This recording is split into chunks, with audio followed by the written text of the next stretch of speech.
जय हिंद मेरे भारत के वासियों। यूएस सुप्रीम कोर्ट ने ट्रम्प को दिया है सबसे बड़ा झटका। आज हम उसी वीडियो पर इसी टॉपिक पर एक डिटेल एनालिसिस करने वाले हैं। अमेरिका में एक हिस्टोरिक डेवलपमेंट हुआ है। यूएस सुप्रीम कोर्ट ने डोनाल्ड ट्रंप के स्वीपिंग ग्लोबल टैरिफ्स को अनकॉन्स्टिट्यूशनल डिक्लेयर कर दिया। सिंपल वर्ड्स में समझे तो कोर्ट ने बोला है कि प्रेसिडेंट ट्रंप ने अपनी मर्जी से जो हर कंट्री पर टैरिफ लगाया है वो गलत है और वो ऐसा नहीं कर सकते हैं। ये डिसीजन सिर्फ लीगल नहीं था, पॉलिटिकल अर्थक्वेक भी लेके आया। आखिर कोर्ट ने क्या कहा?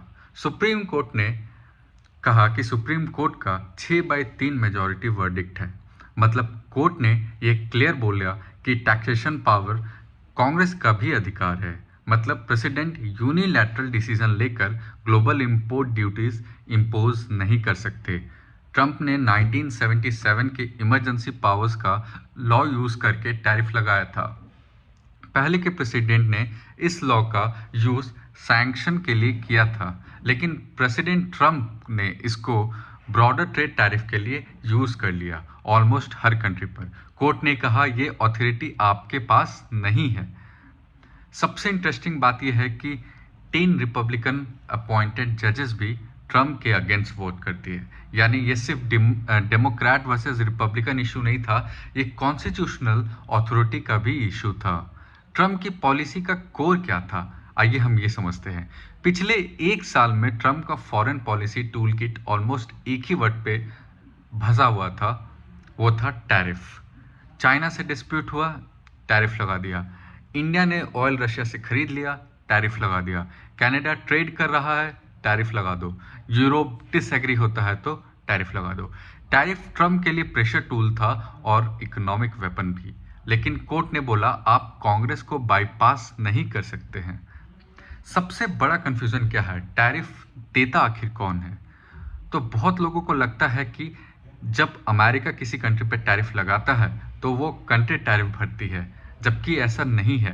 टैरिफ एक इंपोर्ट टैक्स होता है। इसका मतलब जो अमेरिकन इंपोर्टर फॉरेन से गुड्स मंगाते हैं वो पहले टैक्स पे करते हैं। अर्थात कोई एबीसी कंपनी जो अमेरिका में लिस्टेड है वो इंडिया से इंपोर्ट करती है, तो पहले उसे इंडिया से इंपोर्ट करने के लिए यूएस में टैक्स पे करना पड़ेगा और फिर वो इंपोर्ट कर पाएगी। इन सबों के कारण प्राइस बढ़ता है, तो आखिर में बर्डन अमेरिका कंज्यूमर पे ही आता है। जो बंदा स्टोर से प्रोडक्ट खरीदता है उसके पॉकेट से ही ये पैसा इंपोर्ट का जाएगा। अब सुप्रीम कोर्ट ने अगर टैरिफ इलीगल बोल दिया तो सवाल ये उठता है कि जो भी बिलियन ऑफ डॉलर कलेक्ट हुए हैं उनका क्या होगा? 300,000 से भी ज़्यादा बिजनेसेस रिफंड क्लेम कर रहे हैं। ये प्रोसेस सालों तक चल सकता है क्योंकि ये बहुत बड़ा नंबर है। क्या ट्रम्प फिर भी टैरिफ लगा सकते हैं? तो इसका सीधा जवाब है लगा सकते हैं, लेकिन किसी दूसरे लीगल रूट के साथ। सेक्शन 232 अमेरिका में ये कहता है कि नेशनल सिक्योरिटी ग्राउंड पर टैरिफ लगाया जा सकता है। सेक्शन 301 कहता है कि अनफेयर ट्रेड प्रैक्टिस होने के अगेंस्ट एक्शन लेने पर टैरिफ लगा दिया जा सकता है। जैसे कि इंडिया में भी अलग अलग ट्रेड रूल्स हैं, उसी हिसाब से ये अमेरिका के सेक्शन रूल्स थे। लेकिन हर केस में प्रूफ की ज़रूरत है। अगर आप बोलते हो कि alumina import national security threat है तो आपको प्रूफ करना पड़ेगा। कैसे? अब एक प्रेसिडेंट सेट हो चुका है, हर नया टैरिफ कोर्ट चैलेंज फेस करेगा। क्या ये पॉलिटिकल फॉलआउट होगा? ये डिसीजन रिपब्लिक पार्टी के अंदर का फ्रैक्चर क्रिएट करता है। ऑलरेडी कुछ रिपब्लिकन ट्रम्प्स के एग्रेसिव यूनिलैटरल स्टाइल से अनकंफर्टेबल हैं। अब सुप्रीम कोर्ट रूलिंग के बाद उनको पॉलिटिकल कवर मिल गया है कि आप ओपनली अपोज कर सकते हैं। ट्रम्प ने रिएक्ट करते हुए जजेस पर अटैक किया और बोला कि फॉरेन इंटरेस्ट है और कोर्ट भी इन्फ्लुएंस्ड है, जैसा कि हर जगह होता आया है। ये नैरेटिव उनके कोर वोटर बेस के लिए है। मैसेज सिंपल था, ये मेरी हार नहीं, सिस्टम की साजिश है।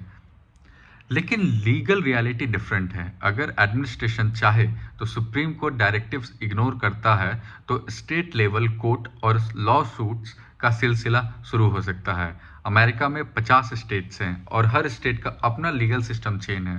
केसेस की वेव आ सकती है। जैसे भारत में स्टेट्स होते हैं वैसे अमेरिका में भी स्टेट्स हैं। बट भारत डेमोक्रेटिक है, सो भारत का सारा यूनिलैटरल पावर सेंटर के पास ही रहता है। लेकिन अमेरिका फेडरल कंट्री है, तो हर एक स्टेट का अपना भी पावर होता है। इसका ग्लोबल इम्पैक्ट क्या होगा? इंडिया जैसी कंट्री के लिए सिचुएशन कंफ्यूजिंग है। अगर टैरिफ 18% तो कभी 10%, तो कभी थ्रेट, तो कभी रोल बैक। बिजनेस का प्रिडिक्टेबिलिटी बहुत ही अनकरेंटेबल, अनसिचुएशनेबल है। मतलब प्रिडिक्ट आप नहीं कर सकते कि अगला पैटर्न क्या होगा। ग्लोबल मार्केट मंडे को रिएक्ट कर सकता है, क्योंकि आज तो सैटरडे और संडे है, मोस्टली इस समय मार्केट क्लोज रहती है। लेकिन dollar movement, stock volatility, supply chain decision, सब इम्पैक्ट ज़रूर होगा। मेरा फाइनल एनालिसिस क्या कहता है, क्योंकि मैं इस न्यूज़ को पहले 2-3 दिन पढ़ा हूँ। परसों सुप्रीम कोर्ट का ये ऑर्डर आया, कल दिन भर मैंने इस पर रिसर्च किया, और मुझे क्या लगता है कि ये रूलिंग सिर्फ टैरिफ का इशू नहीं है, ये executive power versus constitutional limit का एक इशू है। सुप्रीम कोर्ट ने सिग्नल दिया है, प्रेसिडेंट अनलिमिटेड अथॉरिटी के साथ ट्रेड पॉलिसी ऑपरेट नहीं कर सकते। अब ट्रम्प के पास 2 ऑप्शन बचता है, कांग्रेस के थ्रू स्ट्रक्चर्ड टैरिफ फ्रेमवर्क बना ले, या फिर अल्टरनेट लीगल प्रोविजन यूज़ करे, जो मैंने आपको इनिशियली बताया, जिसे फिर कोर्ट में चैलेंज किया जा सकता है। स्टोरी यहाँ ख़त्म नहीं होती है। अब ट्रम्प या तो अमेरिका का नेशनल इंटरेस्ट बता के कांग्रेस को अपने साथ करेगा, या अपनी मनमानी यूं ही चालू रखेगा। सो स्टोरी यहाँ से शुरू होती है। अगले कुछ हफ्तों में हमें ये क्लियर होगा कि क्या ट्रम्प कॉम्प्रोमाइज़ करेंगे, क्या लीगल कॉन्फ्रंटेशन एस्केलेट होगा, या एग्जैक्टली होता क्या है। जय हिंद, जय माँ भारती।